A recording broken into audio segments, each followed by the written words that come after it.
Hello students, आज हम पढ़ने वाले हैं एक्सरसाइज 2.1 और सॉल्व करेंगे एक्सरसाइज 2.1 को। तो स्टार्ट करते हैं पहले क्वेश्चन से।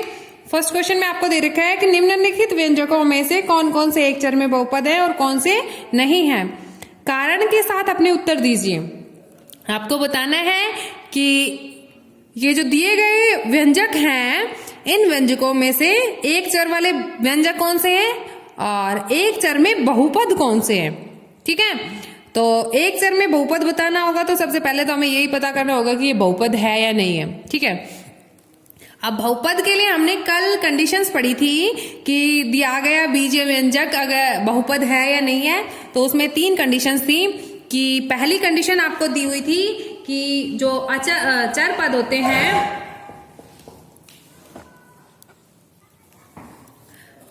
पहली कंडीशन चर का गुणांक वास्तविक संख्या। ठीक है, दूसरी कंडीशन चर की घात पूर्णांक। ठीक है, और तीसरी कंडीशन सीमित पद हो।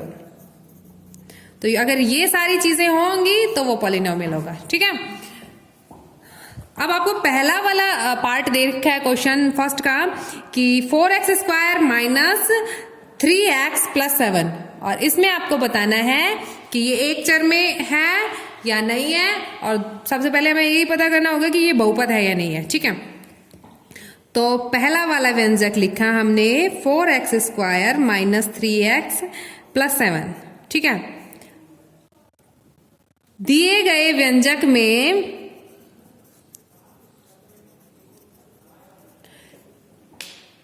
x की सभी घातें, ठीक है, x की घात 2 तथा x की घात 1। ठीक है, 2 और 1 दोनों क्या है, पूर्णांक है। x² का गुणांक 4 और x का गुणांक -3 दोनों क्या है, वास्तविक संख्या है।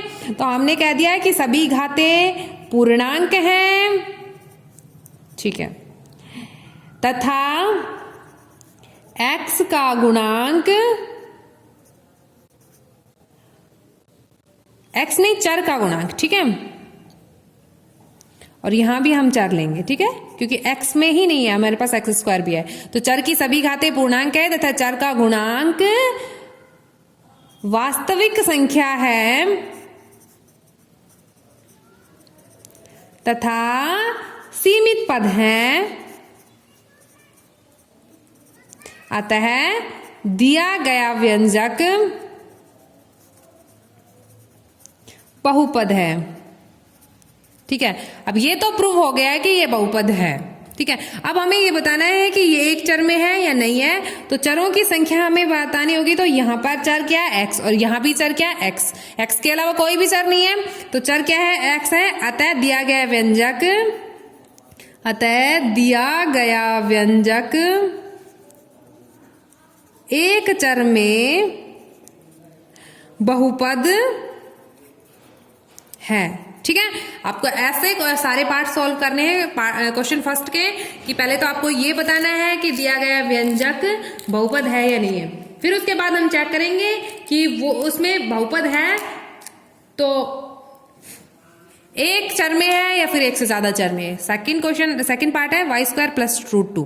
ठीक है, y² की घात 2 पूर्णांक, y² का गुणांक 1 वास्तविक संख्या, y² प्लस 2 2 पद, तो ये पद भी सीमित, पूर्णांक घात है और वास्तविक संख्या y का गुणांक है। तो हम कह देंगे कि दिया गया व्यंजक है वो एक बहुपद है। अब हमें चेक करने चर कितने हैं, तो सिर्फ एक ही चर है y। तो हम कह देंगे कि दिया गया व्यंजक सिर्फ एक चर में बहुपद है। नेक्स्ट आपको दे रखा है 3√t प्लस t√2।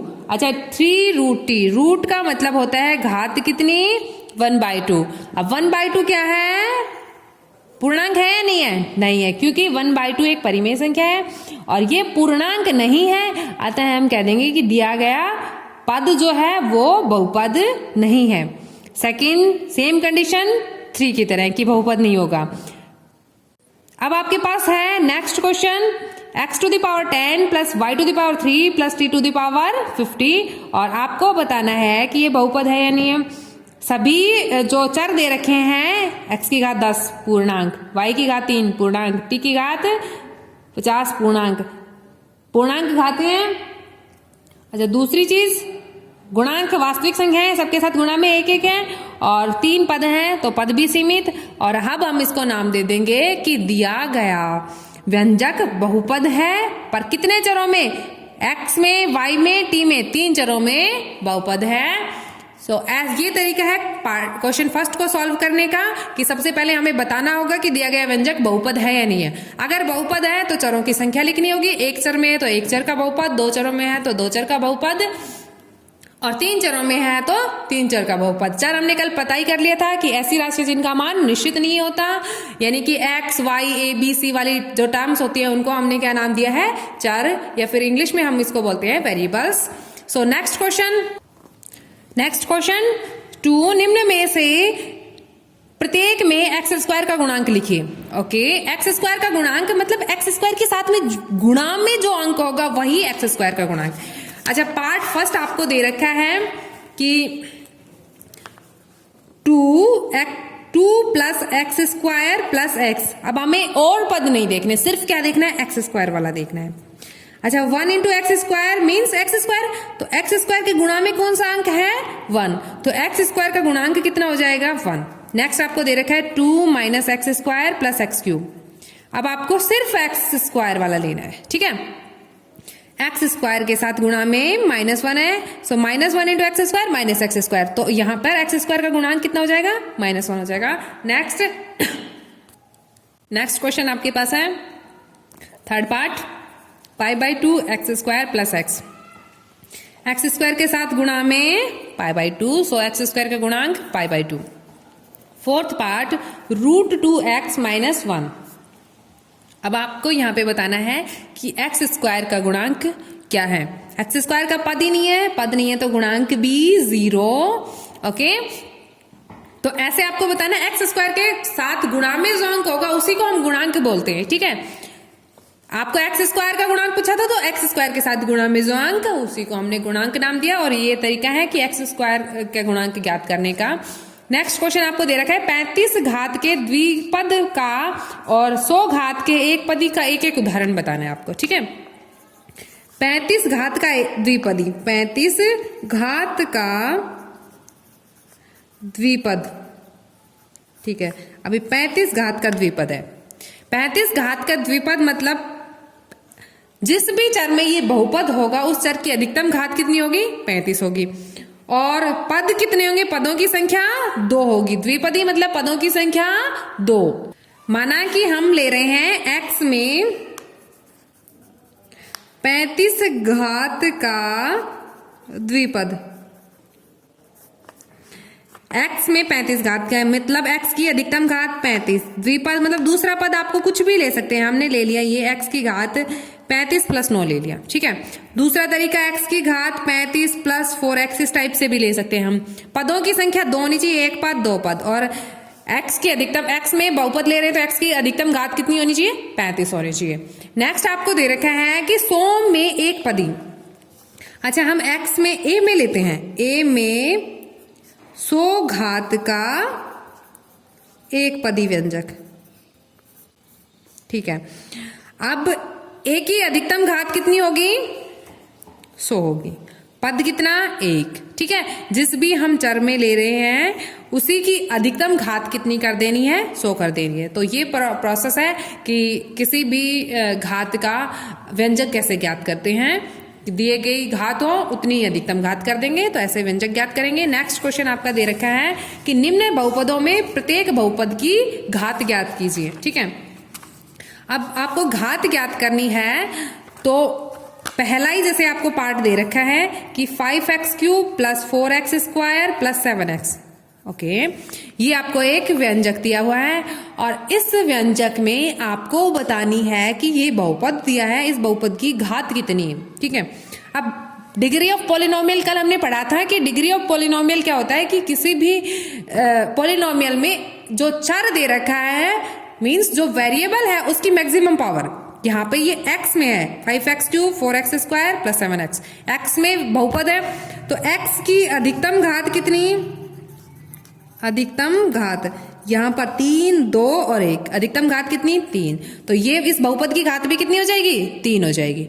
नेक्स्ट आपको दे रखा है कि 4 माइनस वाई स्क्वायर, सेकेंड आपको दे रखा है 4 minus Y square, 4 minus Y square Y की अधिकतम घात 2, तो इस बहुपद की घात भी 2। नेक्स्ट आपको दे रखा है 5t माइनस 7, सो t की अधिकतम घात 1, t टू द पावर 1, सो इस बहुपद की घात भी 1। नेक्स्ट आपको दे रखा है 3। अब ये आपको दे दिया अचर पद, और अचर पद की अचर पद में दे दिया तो यहाँ पर चर है नहीं, तो चर की घात हम जैसे हम इसको लिख देंगे यहां पर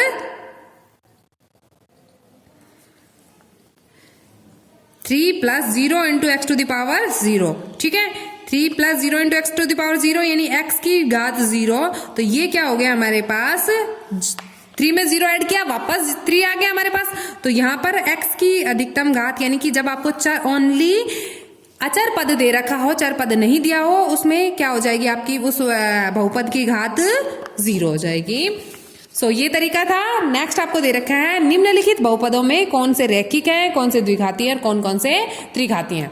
अच्छा, रैखिक का मतलब होता है कि अधिकतम घात 1 होनी चाहिए, द्विघाती का मतलब अधिकतम घात 2 होनी चाहिए और त्रिघाती का मतलब अधिकतम घात कितनी होनी चाहिए 3 होनी चाहिए।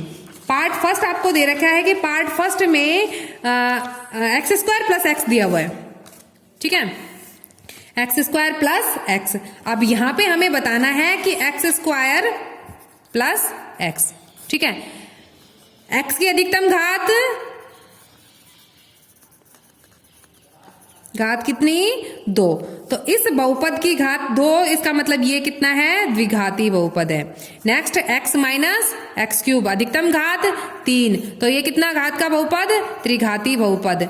नेक्स्ट आपको दे रखा है y प्लस y² प्लस 4, ठीक है, ये थर्ड पार्ट दे रखा है, इसमें y की अधिकतम घात 2, तो ये द्विघाती बहुपद। नेक्स्ट आपको दे रखा है 1 प्लस x, फोर्थ पार्ट है 1 प्लस एक्स मीन्स x की अधिकतम घात 1, तो ये कितना घात का बहुपद हो जाएगा रैखिक बहुपद, ठीक है, रैखिक का मतलब 1 घात का बहुपद। नेक्स्ट आपको 3t दे रखा है, 3t का मतलब t की घात 1, ठीक है, किसी भी जैसे t दे रखा है तो t की पावर 1 हो गया, तो ये 1 घाती बहुपद। नेक्स्ट r² दे रखा है और r की घात 2, तो द्विघाती बहुपद। नेक्स्ट 7x³ x की घात 3, तो ये त्रिघाती बहुपद। तो ये तरीका है किसी भी बहुपद की घात ज्ञात करनी है तो उसमें दिए गए चर की अधिकतम घात देख लो और वही उस बहुपद की घात हो जाएगी।